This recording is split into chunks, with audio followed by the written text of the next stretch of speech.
And so I've seen this even with, this even applies to wholesalers, right? You do dispositions, right? You talk a lot about dispositions. So if you know a dispositions agent or somebody who has a really large buyer's list, okay, you can be a wholesaler. Now, if you're doing a rehab, buying an Airbnb around for the very first time, you definitely should partner with somebody who is experienced.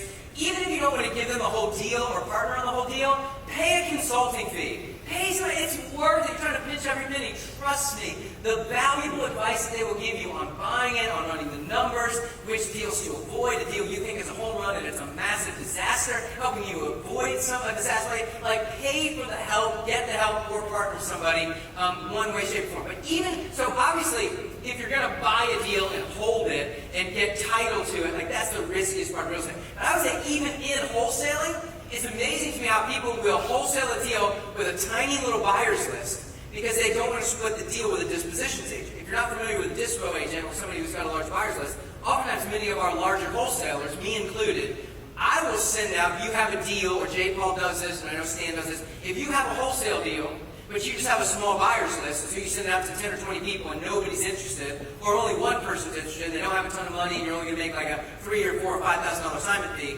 If you can't sell it, a lot of times people will go to another wholesaler who's got a much larger buyer's list and say, hey, will you send this out to your list, and we'll split the assignment fee. Almost every time I've done a deal like that, or I know J. Paul specifically has done a deal like that, the person, the wholesaler, the initial wholesaler, made more money than they were trying to get on their own. Because their list was so small, they thought, man, I'd be lucky to get $5,000 on this deal. But because J. Paul has got this huge buyer's list, and because I have a huge buyer's list, and we have a lot more people looking to just buy rentals who are willing to kind of overpay versus people looking to do rehabs, we may make $20,000, $25,000 on that wholesale deal, split it with you, now you're making 10 or 12 on something you thought by doing it on your own you could get 5. Okay? So just understand, think about that. Oftentimes bringing in a much more experienced investor doesn't cost you money, it makes you money. And their level of expertise of being able to negotiate with the seller and maybe a better price, or negotiating with the buyer and creating a bidding war, or whatever the case might be, is going to help you out in your business. Okay, so the strength in numbers. Most importantly, when you get a consultant specifically, like somebody's partnering on the deal, maybe a little bit different. But the reason why I love like somebody who's kind of a disinterested third party, a consultant, or somebody that you're asking who's done a lot of deals, it removes the emotion out of it. Right? When you're brand new in the business, you're usually really, really excited. You really, really, really want to do that first deal. And listen, I want you to do that first deal. I just want that first deal to be a home run. Because if it's not, you leave the business as fast as you got in. Right? So it's just important that that first deal is a home run. And I want you to do that deal. But a lot of times you bring too much emotion into it. So it's super, super important to have somebody that's kind of a disinterested third party that can give you really good advice. And if you aren't willing to do that, I can just tell you that 80 to 90% of the time that I see beginners try to do their deals on their own at the very beginning, it usually ends up being a disaster. Okay? There's a little Bible verse for you. If you don't believe in the Bible or you're an atheist, let's just say it says ancient proverb.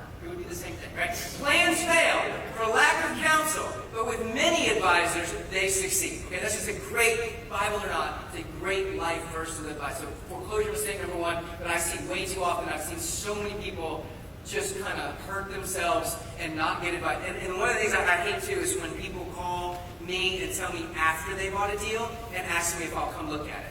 Like, and give them my advice. Like, after you bought it, I'm just going to be really nice to you. It's like after you've married the wrong person, I'm going to say, she is wonderful. I am so happy for you, right? But before, if you would have asked me before you married them, I'd be like, run! She's psycho, right? So if you get to me before you buy the house, then I can walk through and go, no, this is a terrible idea. But once you bought it, I'm like, you know what?